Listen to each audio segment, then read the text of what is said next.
जय हिंद।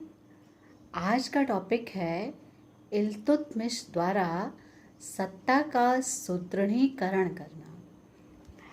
सबसे पहले बिहार बंगाल विजय में अली मर्दान कुतुबुद्दीन ऐबक के समर्थन से बंगाल का शासक बना था, किंतु उसकी मृत्यु के बाद अपने को स्वाधीन बना लिया तथा अलाउद्दीन की उपाधि ग्रहण की। 2 वर्ष के बाद उत्तराधिकारियों ने उसकी हत्या कर दी। उसके पश्चात हिसामुद्दीन एवज खिलजी गद्दी पर बैठा। उसने गयासुद्दीन आजम की उपाधि ग्रहण की तथा अपने नाम के सिक्के चलवाए और खुतबा भी पढ़ा। उस समय इल्तुतमिश पश्चिमोत्तर प्रांत अर्थात सिंध घाटी की समस्याओं में उलझा हुआ था, इसलिए वह बंगाल की राजनीति में हस्तक्षेप नहीं कर सका। इल्तुतमिश की व्यस्तता का पूर्ण लाभ उठाकर हिसामुद्दीन एवज ने बिहार में भी अपनी सत्ता का विस्तार किया तथा जाजनगर, तिरहुत, बंग व कामरूप के राज्यों से खराज वसूला।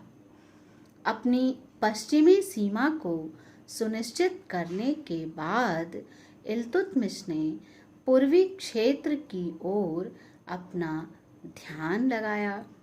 उसने गंगा नदी के दक्षिण स्थित बिहार के समस्त प्रदेश पर अपना अधिकार कर लिया तथा वहां एक राज्यपाल नियुक्त किया।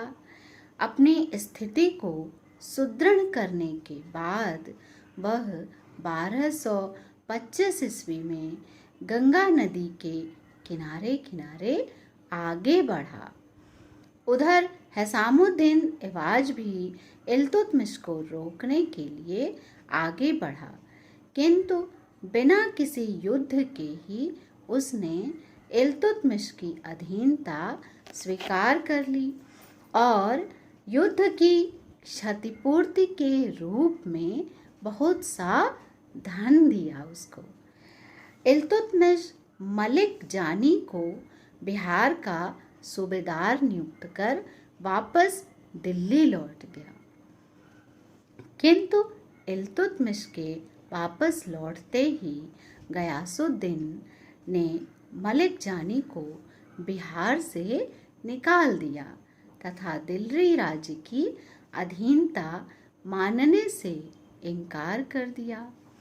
हिसामुद्दीन एवाज को दंडित करने के लिए इल्तुतमिश ने अपने पुत्र नासरुद्दीन को, जो उस समय अवध का राज्यपाल था, उसको आक्रमण करने का आदेश दिया, किंतु उसे उपर्युक्त समय की प्रतीक्षा करने का परामर्श दिया।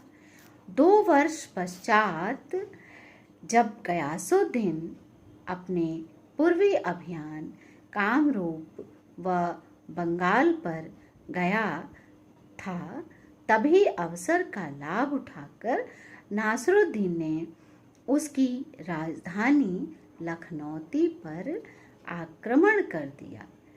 गयासुद्दीन अपनी राजधानी की सुरक्षा के लिए वापस लौटा, परंतु युद्ध में मारा गया। 1226 ईस्वी में नासरुद्दीन महमूद ने लखनौती पर अधिकार कर लिया। इल्तुतमिश ने उसे बंगाल का सूबेदार नियुक्त किया। इस प्रकार 1226 ईस्वी में बंगाल दिल्ली सल्तनत का एक सूबा बन गया, परंतु 2 वर्ष बाद 1229 ईस्वी में शहजादा नासरुद्दीन की मृत्यु हो गई, तो मलिक इख्तियारुद्दीन बल्ख के नेतृत्व में खिलजी अमीरों ने लखनौती में विद्रोह कर दिया। 1230 ईस्वी में इल्तुतमिश स्वयं जाकर इस विद्रोह को समाप्त किया। इख्तियारुद्दीन बल्ख मारा गया और बंगाल पुनः दिल्ली सल्तनत के अधीन हो गया। राजधानी से दूर होने के कारण बंगाल पर सदैव नियंत्रण रखना कठिन था। इसलिए इल्तुतमिश ने प्रशासनिक सुविधा की दृष्टि से बंगाल और बिहार को अलग कर वहाँ अलग अलग सूबेदार नियुक्त किया। मलिक अलाउद्दीन जानी को बंगाल का सूबेदार बनाया गया। अब राजपूत बंगाल अभियान के बाद इल्तुतमिश ने राजपूतों की ओर ध्यान दिया। राजपूताना का क्षेत्र ऐबक के शासनकाल से ही विद्रोहों और उपद्रव का केंद्र बना हुआ था। राजपूत सरदार तुर्कों की सत्ता का अंत करने के लिए प्रयासरत थे। अपने अल्पावधि में ऐबक इस समस्या का समाधान करने में असमर्थ रहा। ऐबक के मृत्यु के बाद चंदेलों ने कालिंजर व अजयगढ़ पर पुनः अधिकार कर लिया। प्रतिहारों ने तुर्की सेना को ग्वालियर से निष्कासित कर नरवर और झांसी पर अधिकार कर लिया। गोविंद राज के नेतृत्व में चौहानों ने रणथंभौर को तुर्कों से छीनकर जोधपुर और उसके निकट के प्रदेशों पर अपना अधिकार कर लिया था। भट्टी राजपूतों ने अलवर और उसके निकटस्थ प्रदेशों अजमेर, बयाना और थंभौर को स्वतंत्र कर लिया था। राजस्थान की भांति दोआब, आधुनिक उत्तर प्रदेश के भी हिंदू शासक विद्रोह कर रहे थे। इन समस्याओं से निपटने के लिए इल्तुतमिश ने कार्रवाई आरंभ की। अब रणथंभौर और मंदौर। 1226 ईस्वी में इल्तुतमिश ने रणथंभौर के अत्यंत सुदृढ़ दुर्ग का घेरा डाला। उस समय उस पर पृथ्वीराज तृतीय के वंशज शासन कर रहे थे। इल्तुतमिश ने इस पर अधिकार कर लिया।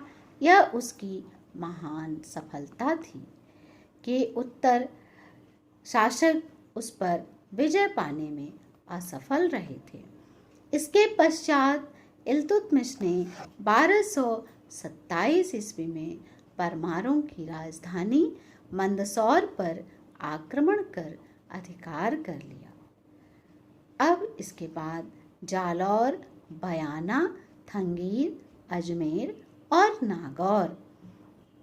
1228-29 ईस्वी में इल्तुतमिश ने जालौर का घेरा डाला।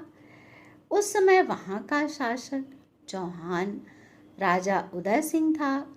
उसने उदय सिंह को आधिपत्य स्वीकार करने एवं वार्षिक कर देने के लिए विवश किया।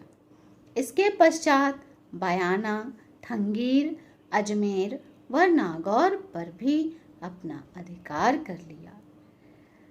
अब खलीफा से सुल्तान पद की स्वीकृति लेना।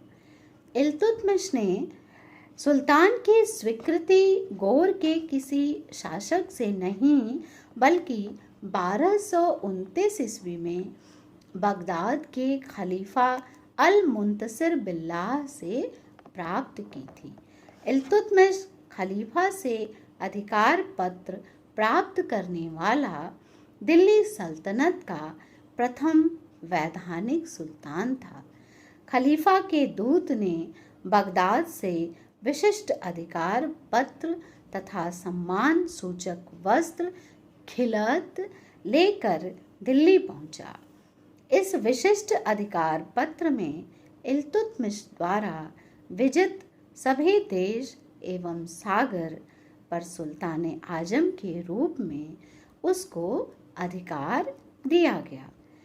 इल्तुतमिश द्वारा खलीफा से खिलत प्राप्त करने का उल्लेख मिनहाजुस सिराज की पुस्तक तबकाते नासिरी में भी दिया गया है, जिसमें उल्लेख है कि इस्लाम की राजधानी से भेजे गए लाल वस्त्र, आभूषण एवं उपहार को सुल्तान, उसके पुत्रों तथा अमीरों ने स्वीकार किया।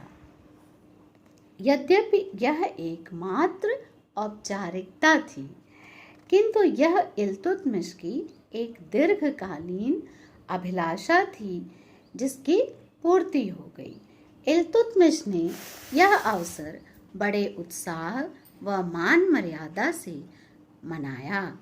इस कार्य ने दिल्ली सल्तनत के ऊपर खिलाफत की छाप को दृढ़ कर दिया तथा भारत की भौगोलिक सीमाओं के बाहर खलीफा के अंतिम अधिकार को वैधानिक रूप से पुष्टि कर दी। इल्तुतमिश ने अपने सिक्कों पर अपने लिए खलीफा का दूत प्रदर्शित किया। उसने सर्वप्रथम अब्बासी खलीफा अल मुस्तनसिर के नाम से युक्त सिक्के चलवाए। इस प्रकार खलीफा द्वारा सुल्तान पद की स्वीकृति के कारण उसका पद कानूनी बन गया तथा दिल्ली सल्तनत वैध रूप से एक स्वतंत्र राज्य हो गया। खलीफा द्वारा उसकी सत्ता को मान्यता प्राप्त होने के कुछ समय बाद 1229 ईस्वी में उसके बड़े पुत्र नासरुद्दीन की मृत्यु हो गई, जिसका इल्तुतमिश पर बहुत दुखद प्रभाव पड़ा। वह एक अत्यंत योग्य शासक था।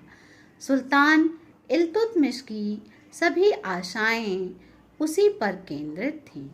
मृत्यु से पूर्व वह झांसी, अवध, लाहौर तथा लखनौती जैसे सामरिक महत्व के स्थानों का सूबेदार रह चुका था।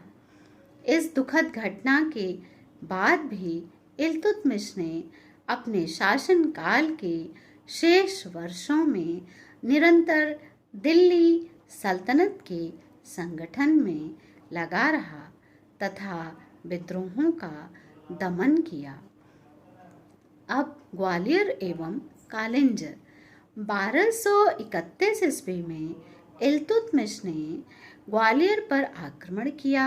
वहाँ के परिहार शासक मंगलदेव ने 11 माह तक वीरतापूर्वक नगर की रक्षा की, किंतु अंत में उसे पराजय स्वीकार करनी पड़ी। ग्वालियर को बुंदेलखंड और मालवा में लूटपाट के अभियान संचालित करने का अड्डा बनाया गया। ग्वालियर के शासन प्रबंध के लिए इल्तुतमिश ने मजदुल मुल्क जियाउद्दीन, मोहम्मद जुनैदी और अमीर दाद और सिपा सालार रशीसुद्दीन को कोतवाल नियुक्त किया। मिनहाज को कुज्जा, खिदाबत, इमामत तथा एहतिसाब के पदों पर नियुक्त किया गया। ग्वालियर विजय के 2 वर्ष बाद इल्तुतमिश ने सुल्तानकोट तथा बयाना की इक्ताएं और ग्वालियर दुर्ग के शाहना का पद गोरी के एक तुर्कदास अधिकारी मलिक नुसरतुद्दीन तैयसी को प्रदान किया तथा उसे कालिंजर आक्रमण के लिए भेजा। 1233-34 ईस्वी में मलिक तैयसी ने कालिंजर पर आक्रमण किया। उस समय वहाँ का शासक चंदेल राजा त्रिलोक वर्मा था। वह बिना युद्ध किए ही भाग गया। तुर्कों ने कालिंजर को लूटा तथा नगर पर अधिकार कर लिया। नागदा और अन्हिलवाड़ा में इल्तुतमिश ने स्वयं गुइलौतों की राजधानी नागदा पर आक्रमण किया, परंतु वहां का राजा क्षेत्र सिंह ने इल्तुतमिश को पराजित किया। इस आक्रमण में इल्तुतमिश को भारी हानि उठानी पड़ी। इल्तुतमिश ने गुजरात के चालुक्यों को दबाने का प्रयत्न किया। उसने चालुक्यों की राजधानी अन्हिलवाड़ा पर आक्रमण किया, किंतु उसे पराजित होकर लौटना पड़ा।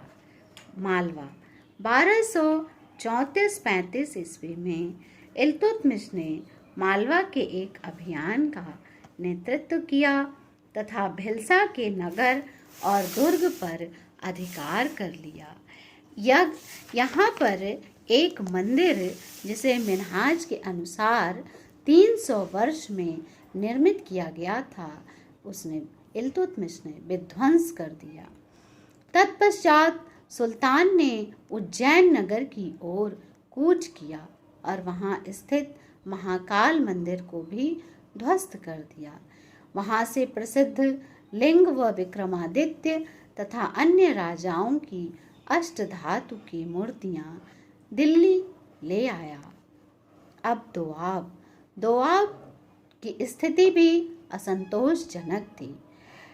सल्तनत में व्याप्त अव्यवस्था का लाभ उठाकर अनेक राज्य स्वतंत्र हो गए थे, जिनमें बदायूं, कन्नौज, बनारस, रुहेलखंड इत्यादि प्रमुख थे।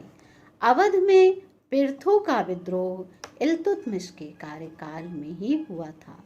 अपनी स्थिति सुदृढ़ करने के बाद इल्तुतमिश ने उनके विरुद्ध कदम उठाया। उसने बदायूं, कन्नौज, बनारस, रुहेलखंड तथा बहराइच पर अधिकार कर लिया। कठोर संघर्ष के बाद अवध पर भी अधिकार हो गया। अवध में स्थानीय जाति के लोग अपने नेता पिर्थू के नेतृत्व में विद्रोह कर रहे थे। पिर्थू, जिसके विषय में इल्तुतमिश के पुत्र नासरुद्दीन तथा अवध के सूबेदार ने कहा था कि उसने प्रायः 1,20,000 मुसलमानों का रक्त बहाया था। अंतिम अभियान और मृत्यु। इल्तुतमिश ने 1236 ईस्वी में बामियान की ओर कूच किया। खोखरों के विरुद्ध यह उसका अंतिम अभियान था। यहाँ पर जलालुद्दीन माकबरनी का अधिकारी सैफुद्दीन हसन कालूगर्ग शासन कर रहा था, किंतु मार्ग में इल्तुतमिश बीमार हो गया।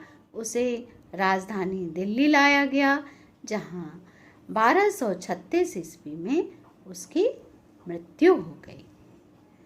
आज के लिए इतना ही। धन्यवाद। जय हिंद।